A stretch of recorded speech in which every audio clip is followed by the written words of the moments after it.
out our episode here, and I wanted to talk about there was some talk here about Shawn Porter and Terence Crawford is picking up steam right now. Yep. So we know we talked last week about Manny Pacquiao and Mikey Garcia.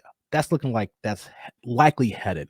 You know, Pacquiao looking for another easy payday, and we feel that Garcia is going to give him that easy work payday. Mm-hmm. Crawford is still in the mix, only mainly because that Manny's trying to see how much more money will Arum and Crawford's side go for it. So that's the reason why we haven't seen like none of these fights signed on. But it's looking like right now, the way that Crawford and Porter are talking on social media, and in the way that Porter has been angling for this fight now. Porter and Crawford are good friends. So for years, Porter said, I don't want this fight. But now he's at a point in his career right now. It's like, yo, friendship aside, this is business right now. You know? So Porter went on Twitter and was like, yo, no, I'm ready training camp right now. I'm ready for May, blah, blah, blah. And Crawford came out saying, hey, I'm already here, man. Keep me posted. What you got going on? They were going back and forth, creating that dialogue. They've been talking and talking, but now Terence Crawford is like, okay, keep talking then. You know it now. So behind the scenes, when you see stuff like this happening and Porter needs a fight, came to find out too that Al Heyman gave him the green light. So you want this fight, go for it. So now Porter's going full steam ahead, and he's got his own podcast. Shout out to Shawn Porter's podcast. Met him. I'm going to post some pictures on our website when we get it up here. Really, really dope dude. Cool dude. Love him and his dad. Really good people. You know, got a dope podcast, and they talk good stuff about boxing. But it's looking more clear right now that we could probably see Terence Crawford against Shawn Porter sometime this year, while Errol Spence is working on his unification fight against you guys for WBO title here. So I just want to get your thoughts on Shawn Porter Crawford fight now. Styles makes fights. This would be a hell of a fight. Porter is going to, I mean, you can kind of see it already. Porter's going to eat punches on the way in, and Crawford's going to throw a bunch of punches from both sides. Mm-hmm. And definitely switching stances every chance he gets. So it'll be interesting to see how Porter cuts off the ring. I would think that is going to be one hell of an interesting fight. That fight's going 12 rounds. Yes, I mean, I think right now, I think Porter's got a hell of a chin. Crawford's got a chin that hasn't been fully tested yet.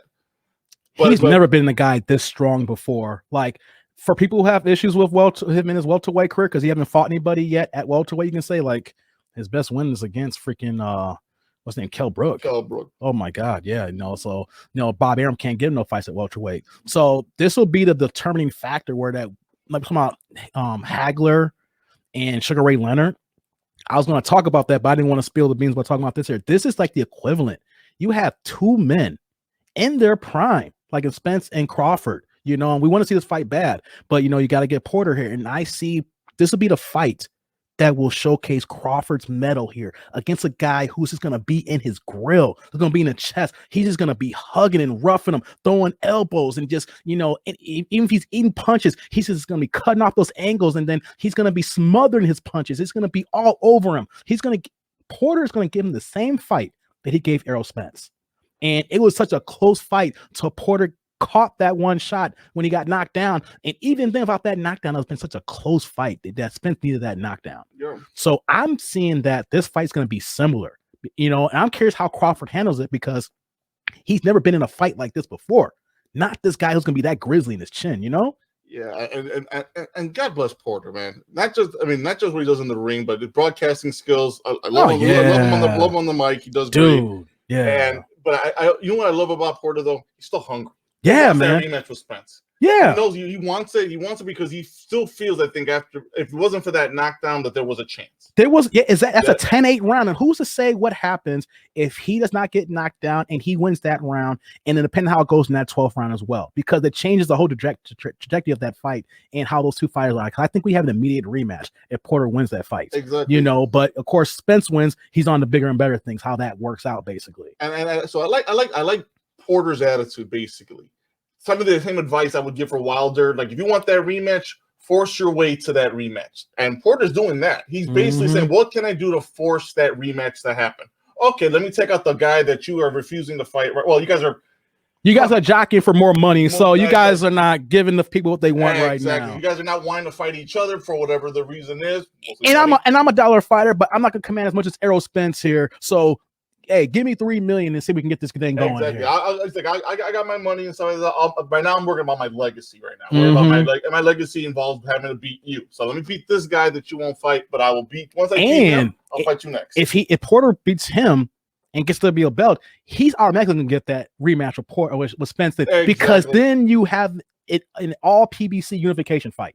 So if you're Al Heyman, you're like, yeah, I want to do this fight. I don't get as much money off this fight because you're going across the street. But if my guy wins, I can, and of course it throws everything out the door because we want to see a Crawford-Spence fight, right? But if you're Al Heyman, you're like, yeah, that sucks, but my guy gets to be undisputed, and I get to pay him top dollar and keep all the money in-house here, and then my guy does this here, and then eventually we'll have him move up to 154, and then I got some bigger fights for him with Charlo and everything that could be down the line as well. So there's so many angles with this fight that can happen here, but I like the fact that if Porter gets this fight, I'm still going to say that Crawford is the favorite, but I probably just put $100 on Porter just as a friendly wager because the odds might be good enough for me. The odds might be good enough for me to throw away $100 if I lose it. Like, yeah, if it wins, that's lobster money. The early odds, I'm gonna pay attention for where the money's going, and if the money's all going towards Crawford, I'm gonna dump some of that money. That's what I'm saying though. It's one of those type of fights that I'm not a degenerate gambler, but I will put some money down here. But if you're a degenerate gambler or you have some free money to throw around, that's type of fight that you would put money on Porter. These are the type of fights. It's like, yeah, you know what though. Let me see here. What round 5? Blah blah blah. Okay, let me see what the odds makers say. Let me see what FanDuel is saying with this fight here. You know what I mean? Like, it's one of those type of fights, not a 50-50 fight, but it literally could go either way. Casual fans and my boxing heads really wanted to see a Crawford-Spence fight and stuff like that. But you know what I love as a fight fan? Clarity. I like clarity in the boxing division and stuff like that. And in this case, you're letting me know that this Porter-Crawford fight clears up everything. Crawford wins. Should hopefully have a fight with Spence soon. Yeah. If not, Porter and Spence are definitely going to happen the second time. And if you saw the first fight and we're happy with the first fight, you'll be happy with the second one. So on that note here, we'll see what happens. It's not official. They're talking right now. But like I said, though, I think I've done a pretty good job here. When I notice things on social media, there's a couple of things that hit the fan that hasn't. But when this happens, fights get announced eventually down the line. So hopefully it's not the fight we want to see, but it's like, okay, like I always bring up the NBA, there's a schedule and you want to see the Lakers against the Brooklyn Nets when they're fully healthy. Every once in a while, then of course, the schedule, you want to see the Lakers and the Clippers. That's how the schedule falls sometimes, all LA, like things of that nature. Sometimes in boxing, the schedules, you want to see Spence and Crawford, but if you can get Porter, and then hopefully down the line, this opens the door for a Spence fight, I'm all for it. As long as these guys are fighting top guys that makes good quality fights. That's what we want to see. If this is going to be a quality fight, I think the you guys fight against Spence will be a good fight. I think Spence is going to blow him out, but it'll be good for the media point to get clarity for the welterweight division, get these belts. But if it happens, Porter and Crawford, I'm watching it, man. I'm all in. Have you noticed something too with this clarity and stuff like that? If somebody owns all the belts or the majority of the belts, that's clarity. Yes. That's clarity. And so with the boxing sanctions out there, same thing. Just give me one body that says it all. Yeah. In this case, you have to force a boxer to get all the belts, and it helps. And that's what they're doing here. I like this. This is the one time in history we're seeing everybody going after all the belts. We have Teofimo at 135, eventually, hopefully at 140. So we're going to see 140 and on May 22nd. The heavyweight division coming up here with the 2 fights here. Canelo at 168 right now. We just had a unification at cruiserweight. That's why Usyk is now moved up here. So I'm liking the fact that we're seeing all these unifications right now because we know that in that time, that man was the man in that division. And you really know the pecking order a lot better. It's a lot more clear and stuff. So right now, I mean, like you said, in unison with the rankings themselves, and somebody having all the belts, who's next, who's going to be there, who's in the top 5 overall, because someone has all the belts and there's nobody squabbling about who's got what belt and what rank they're on and what division. So okay, people, and with that.